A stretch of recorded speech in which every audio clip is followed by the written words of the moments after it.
দীর্ঘ 17.5 বছর আমরা নির্যাতন নিপীড়নের পর বাংলাদেশ জামাত ইসলামীকে বাংলাদেশের মানুষ যখন নেতৃত্বের আসনে দেখতে চায়, বাংলাদেশের মানুষ যখন জামাতের নেতৃত্বে এ দেশকে গড়ার লক্ষ্যে আকাঙ্ক্ষা প্রকাশ করে, সেই মুহূর্তে আমরা চট্টগ্রাম 9 আসনের এই দায়িত্বশীল সম্মেলন করতে যাচ্ছি।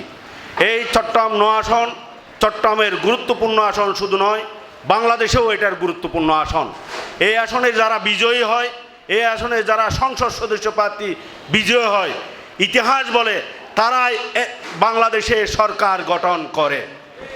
আমার বিশ্বাস, বাংলাদেশ জামাত ইসলামীর আমির ডাক্তার শফিকুর রহমানের নেতৃত্বে দেশ গড়ার যে কাজে দেশের নাগরিক সমাজ ঐক্যবদ্ধ হয়েছে, সেই নাগরিক সমাজ জামাত ইসলামীর পক্ষ থেকে আমরা যাকে প্রার্থী করেছি, সর্বদিক দিয়ে সার্বিকভাবে সামাজিক ক্ষেত্রে, শিক্ষার ক্ষেত্রে, চিকিৎসার ক্ষেত্রে, জনগণের খেদমতের ক্ষেত্রে তিনি অগ্রগামী রয়েছেন এবং তিনি বিজয় হবেন ইনশাআল্লাহ।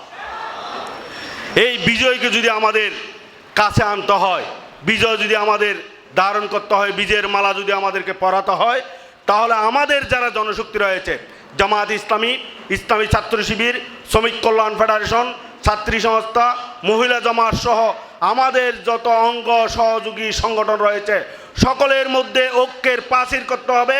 একতাবদ্ধ হয়ে সবাইকে জান মালের ত্যাগের একটি আকাঙ্ক্ষা নিয়ে রাত দিন পরিশ্রম করে আমাদের ঐক্যবদ্ধ মাঠে নেমে পড়তে হবে।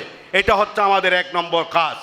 2 নম্বর কাজ হচ্ছে সামাজিক ব্যক্তিত্ব, ধর্মীয় ব্যক্তিত্ব, মহল্লার সর্দার সমিতিগুলোর, কৃষক সমিতি থেকে শুরু করে, কুলি সমিতি থেকে শুরু করে, কর্মচারী সমিতি থেকে শুরু করে, ব্যবসায়ী সমিতি থেকে শুরু করে যত প্রকার সমিতি কমিটি আছে, সকলের সাথে ঐক্য স্থাপন করা, সকলকে আমাদের সাথে একাকার করে নেওয়া।